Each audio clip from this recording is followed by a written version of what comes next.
afaan oromoo nu waliin tura.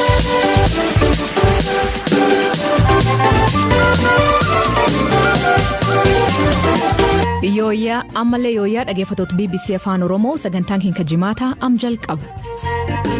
Qophii teentarraa keessatti qoratuun dhalatuun Itoophiyaa taguugul iraariyamtee maan hojjechaa turte. Afrikaanonni teeknooloojii fuula namaa adda baasu bakka biraatti hojjetamee nu biratti ni hojjeta jedhanii yoo callisanii fidan sirnaan hojjechuu dhiisuu mala.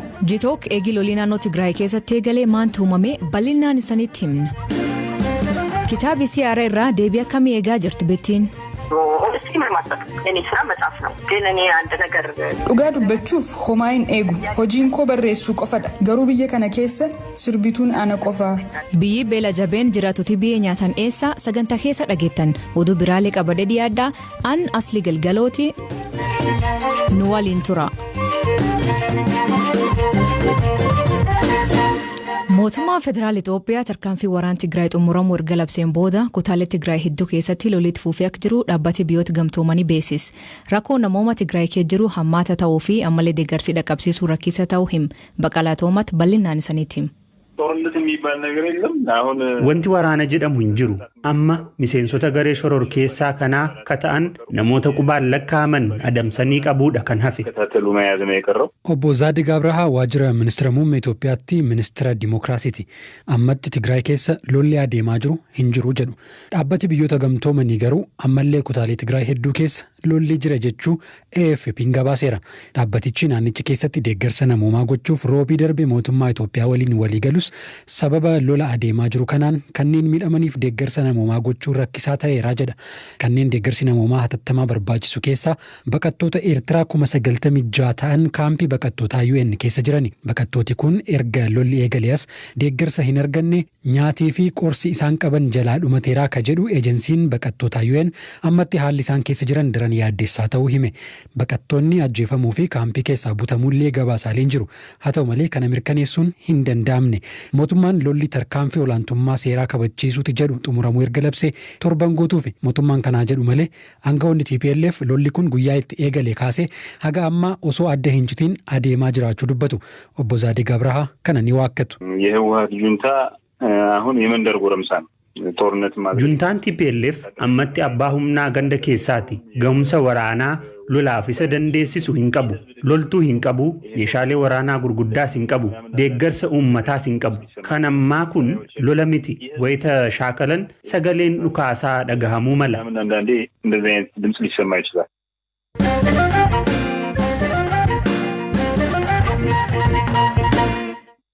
BBC waliin gaafiif deebii kataasisee dubbii himaan TPLF obbo Getaachoo Radaa maqalee hagadhiisaniif qabeenya kin barbadoomneef lubbuun namaa kin baanee jedhe. Ammallee humnooti TPLF dhiyen magaalaa taklolaa jiran him. Mekelle at this point is under the occupation forces of Isaias Afwerki. Maqaleen ammatti to'annoo humnoota Isaayyaas Afwerkii fi Abiyyi Ahmad jala jirti. Haa ta'u malee qarqara magaalattii fi naannawa isii lolli adeemaa jira. Magaalattii keessa muddamatu jira. Namni humnoota weerartootaa waliin wal ta'uuf fedha hin qabu. Nuyi maqalee keessaa kabaane beekaadha. Sababni magaalaa wayita to'atan qabeenya barbadeessuun amala loltoota Isaayyaasii fi Abiyyi waan ta'eef qabeenya akka barbadaa'u hin feene. Tigraay gara bara dhagaatti deebisuuf boombiin reebuuf kutannoo waan qabaniif sana akka godhan sababa ta'uu hin feene. Kanaaf magaalattii gadi dhiisnee baane. Magaalattii gadi dhiisnee kabaane wayita lolli fageenya kiiloomeetira 60 haga 70 irratti taasifamaa turetti. 60-70 kilometers away from Mekelle. Haalam jiruun TPLF mariif qophii ta'uu ka gaafatame obbo Getaachoo Radaa akkan jedhe. We have no problem in negotiating on secession. Nuyi lolli akka dhaabbatu mari'achuuf rakkoo hin qabnu. Sababni isaas wanti amma jiru gocha ta'e jedhame qabeenyaa fi lubbuu namoota nagaa barbadeessuuti. Namoonni kun nu jilbeenfachiisuuf jecha warra nama nagaa boombii reebuu irraa duubatti hin jennedha. Nama harka nu micciiruu fedhu kamiifuu hin jilbeeffannu. Haa ta'u garuu nagaan akka bu'u ammallee kutannoo qabna. Nuyiif mariin yeroo hunda filannoo ta'e itti fufa. Haa ta'u malee humnoonni keenya akka harka kennatan wanti goonuuf hin jiru. Humnooti keenya mirga ofiin of bulchuu uummata isaaniif lolaa jiru. Gootummaan lolaa jiru waan ta'eef sababni harka kennaniif hin jiru. Erga ministeerri muummee Abiy Ahmadiif qaban gaafatamanii. My message to Abiy is Ergaan Abiyyiif qabu karaan badii inni irra deemaa jiru lubbuu lammiilee nagaa galaafachaa akka jirudha. Tigraay kan inni haleelaa jiruuf sababni isaa namoonni yaada isaa keenyarraan adda ta'e qaban jiraachuu amanuu waan hin feeneef akka ta'e nan beeka. Akka inni Itoophiyaa bulchuu barbaaduun namoonni walii hin galle jiru. Xumura irratti ka'umsi lola kana akka ta'e haleellaa raayyaa ittisa ajaj kaabaa irratti raawwatame ilaalchisee. Weerarri Tigraay kan eegale taatee sadaasa sadii duradha. Wanti nuti gaafas goone tarkaanfii of ittisuuti. Tigraay akka weeraramtu ajajni durfamee kennamee ture. Nuti of ittisuuf tarkaanfii fudhanne. Miidiyaan waan Abiyyiif waayillan isaa jedhan qofa waan afarseef haleellaa nuti raawwanne fakkaachuun isaa dhugaa isa hin taasisu.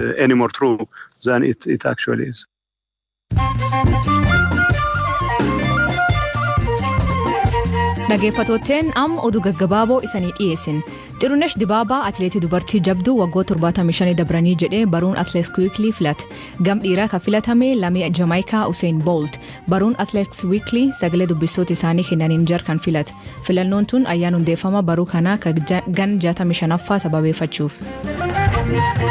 Facaasa koronaavaayirasii hir'isuuf guyyaa 100 jalqaba Oganskiyyaa lammiileen Ameerikaa maaskii keewwachuu qabdii jedhu filannoo pireezidantummaa US kan mo'ate Joo Baayiden. Akka Joo Baayiden jedhuutti yoo namni hunduu maaskii keewwate lakkoofsi nam koroonaa argatu gad bu'aa jedhe. US keessatti nammiiliyoon 14,100tti dhukkubicha argate namni 100,000 fi namni 276 lubbuu dhabe. Pireezidantonni duraanii US Barack Obama, George W. Bush fi Bill Clinton hawaasii bu'a qabeessummaa fi nageenyummaa talaallii koronaavaayirasii ofii amanamummaa fudhatuuf talaallii COVID-19 TV gubbaatti fudhatanii uummata garsiisuuf fedhii ibsan. Ragaan akka garsiisutti lammiileen US hedduun talaallii fudhachuuf fedhii hin qaban.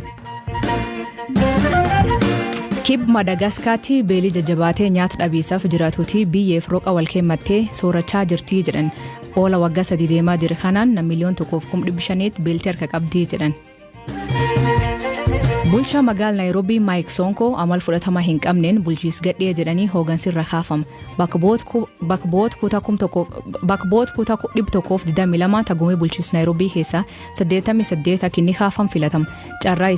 Carraan isaa amma harkuma murtiitiif seenetaa kee jira. Paarlamaan naannoo Soomaaliyaa Puntland himata seera naannichaa cabsuun miseensonni isaanii 8 mirgi himatama dhabuu irra mulqa. Abbaan alangee Puntland Jeneraal Hussein Mohammed seera baastonni tun amseer jala oolanii jedhu. Miseensonni garee mirga namooma Masrii 3 kabaatii dabre keessa Kaayiroo keessatti to'annaa jala oolfaman qeequmsi idil addunyaatiin wal qabatee gadhiifaman. Dhaabbanni mirga namooma mootummaa gamtoomanii garuu hidha kanaan doorsisaa jedhu.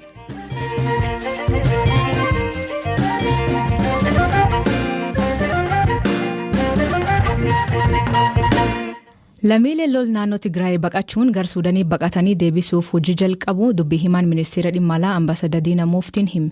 Guyyoota muraasa dura dhaabbanni mootummaa gamtoomanii UN lammiileen Itoophiyaa 40,000 ol daangaa taakanii gar Suudaanii baqachuu hime. Gamkaaniin mootummaan Itoophiyaa haal naannoo Tigraay kee jiruun hawaasa addunyaa hubachiisuuf hojiilee dippiloomaasii hojjechaa akka jiran Ambaasaadar Diinaa Muuftiin hime. Baqalaa Tooma.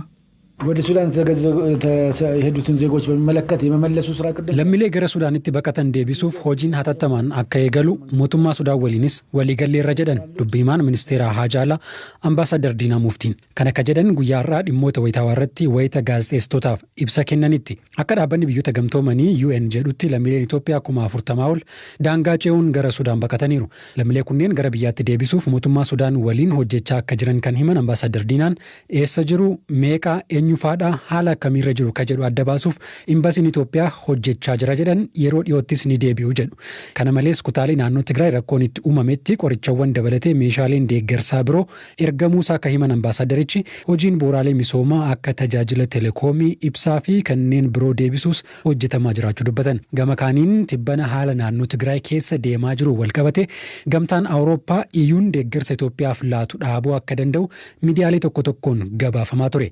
Dhimma kana gaazexeessitootaan kan gaafataman dubbiimaan ministeera Haajaalaa Itoophiyaa Ambaasaadar Diinaa Muuftii oduun akkas jedhu oduu sobaate jedhan. ለምሳሌ የአውሮፓ ህብረት ድጋፍ ለኢትዮጵያ አቆማለሁ fakkeenyaaf gamtaan Awurooppaa deeggarsa Itoophiyaaf kennu nan dhaaba inni jedhu oduu sobaa akkuma oduuwwan kaanii tamsaafamaa turaniiti jedhan.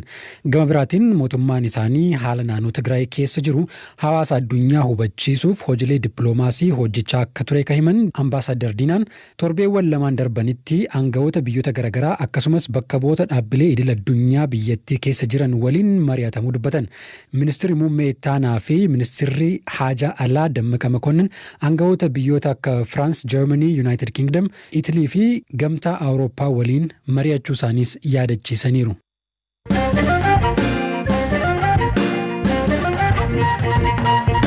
Qorattuun hubannoo namtolchee yookiin artificial intelligence dhalatu Itoophiyaa beekamtuu taate Timnit Gabruun Google irraa ari'amuu himti. Qorattuun tun sabab gurraattii taateetiif dhibba irra gahuu iimeeyil kan ibsu hojjetootaaf barreessituu isiitiif ari'amtee Twitter irratti himti.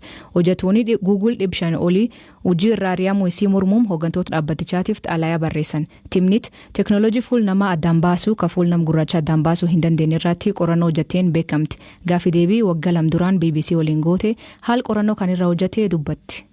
መጀመሪያ እኔ አልነበርኩም የጀመርኩት ይሄንን ጥናት ጓደኛዬ MIT jalqaba qorannoo kana kan eegale ana hin turre hiriyaa koo mana barumsaa MIT barattu Joy jedhamtudha kan eegale isheenis dubartii gurraattiidha yeroo tokko piroojeektii aartii wayii qabdi turte sanirratti teknooloojii fuula namaa adda baasu fayyadamuu barbaadde yoo yaaltu fuula ishee dubbisuu dadhabe teknooloojiin sun fuula nama adii isheen waliin galtuu ni arga fuula kan ishee garuu arguu dide san booda maaskii nama adii fakkaatu fuulatti haguuggatte jennaan fuula ishee dubbise kanarratti qorannoo sirnawaa ta'e haa goonu jenneetu kan eegalle nuyi qorannoo kana kan gooneef gurraachota waan taaneef qorannoon akka kanaa maaliif akka barbaachisu nuuf gala afrikaanonni teknooloojii fuula namaa adda baasu bakka biraatti hojjetamee nu biratti ni hojjeta jedhanii yoo callisanii fidan sirnaan hojjechuu dhiisuu mala wanti akkanaa maaliif teknooloojii siif ta'u ati ofii keen hojjechuu akka barbaachisu natti agarsiisa.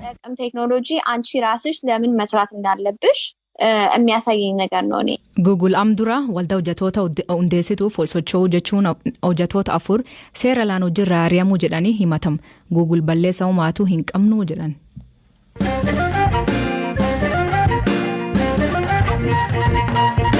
Kitaabii qopheessituu sagantaa TV Bethlehem Tafasaa erga gabarra olee guyyoota muraasan dabre. Kitaabii barreessuun ji'oota 10 fudhatu kuniin ijitiiwwan sagantaa LTV irratti dhiyeessaa turteen duuba jiran ka daawwatootiin argin irratti xiyyeeffataa jedhan.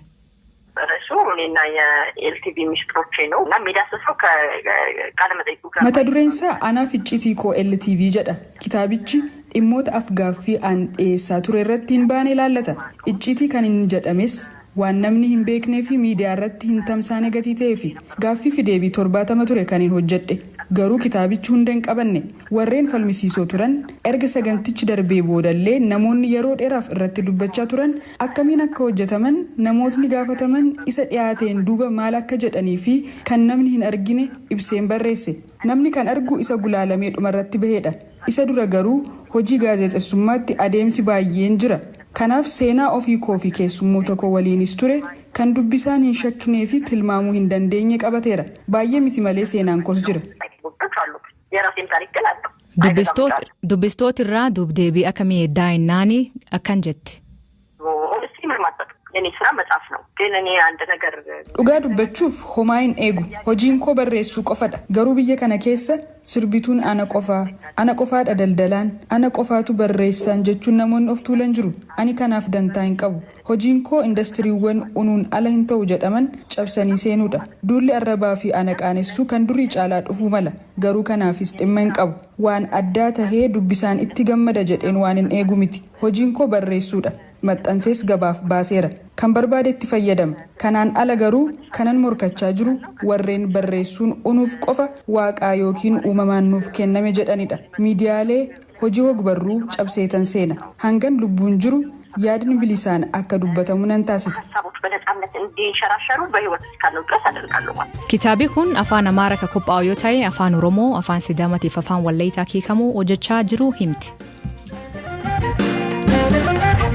Dhaggeeffattoota keenya sagantaan keenya jimaata aganumaa torbaan guutuun waliin turuu keessaniif hedduu isin galatoomfanna oduu dabalataa weebsaayit keenya BBC News afaan Oromoo irra dubbisa qopheessan sagantaa kana Baqqalaa Toomaa ture keessaniif dhiyees an asli galgalooti yoo waaqee jedhee torbaan dhufu sa'aatii akkana walitti deebina nagaa waaqa kee bulaa oraa bulaa deebana hangafamaan dhan bulaa.